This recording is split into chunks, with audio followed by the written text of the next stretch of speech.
Dozens of people have been killed in two suicide bombings in the Iraqi capital, just hours before a long-standing curfew is due to be lifted. One attacker targeted a local restaurant in a mainly Shia neighborhood in eastern Baghdad. 23 people were killed in that explosion. Many more were injured. At least 13 people were killed in a separate attack in a commercial area in the city center. Jane Arraf is live for us in Baghdad, a particularly brutal day. Do we know who was behind this or what the intention was, Jane? Well, no one's taking responsibility, Jane, but a lot of these attacks have been linked and are linked back to the fight against ISIL. Having said that, it's very hard to tell, to disentangle, really, who's responsible for the violence that has plagued this city and this country over the last decade. Some of it is political, some of it's criminal. But as you can see behind me, people out in the streets tonight and into the next few hours aren't really focused so much on those bombings that took place just across the city. They're out enjoying themselves. The curfew will indeed be lifted for the first time in more than 10 years. People will not have to rush home at midnight.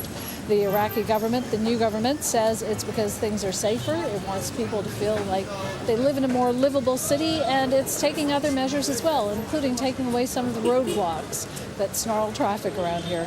Jane?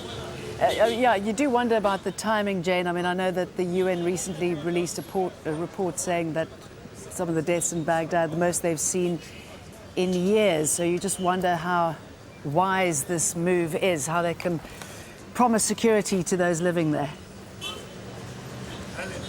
Well, really, cracking down on the suicide bombers, because that's really what they are, including the ones today, is a matter of intelligence, not so much as spotting the bombers as they're out in the streets. So by that token, what they really need to do, and they realize that this is something they need to work towards, is to increase their intelligence capability. Part of it, of course, is that this city as well is a city that's been taken over by militias to some extent. So some of these new measures put in place include cracking down on weapons, heavy weapons in some of the neighborhoods, as well as limiting security convoys. Right now, you often see going through the streets more than a dozen vehicles attached to a minister.